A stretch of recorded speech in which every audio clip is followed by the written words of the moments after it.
জীবনটা আসলে না খুব স্বাভাবিক মনে হতো একটা সময়। স্বাভাবিকভাবে চলছে, চলবে। হয়তো স্ট্রাগল আসলেও বা এগুলো পার করে যেতে পারবো। এইরকমই মনে হতো। তখন আসলে আমরা চিন্তাও করি না সামনের দিনগুলো আমাদের জন্য কতটা কঠিন হতে পারে।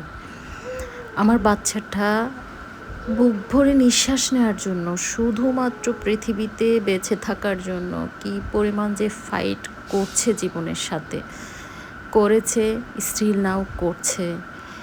জানি না কতটুকু আমার বাচ্চা যেতে পারবে। সবাই আমার বাচ্চার জন্য দোয়া করবেন। আমার বাচ্চার সিভিয়ার নিউমোনিয়া হয়ে মাসের পর মাস স্ট্রাগল করেছে। অবশ্য এই নিউমোনিয়ার পেছনের অনেক গল্প আছে। আমার বাচ্চার সিজার ছিল। তো আমার বাচ্চা সিজারের জন্য একটা স্টেরয়েড ইনজেকশনের একটা কোর্স স্টার্ট হয়েছিল। আসলে সমস্যাটা শুরু হয় ওইখান থেকে। যেহেতু আমার বাচ্চা স্টেরয়েড পাচ্ছিল, সেহেতু ডাক্তার যদি আগে থেকে প্রিকশন নিত যে একটা সেফ প্লেসে তাকে রাখতে হবে, তাহলে হয়তো আমার বাচ্চার নিউমোনিয়াটা অ্যাটাক করতো না। আর যেহেতু আমার বাচ্চার এমনিতেও প্রবলেম ছিল, সেহেতু ডাক্তারের আসলেই এক্সট্রা প্রিকশন নেওয়া দরকার ছিল বলে আমি মনে করি। সবার দোয়াতে আমার বাচ্চাকে রাখ।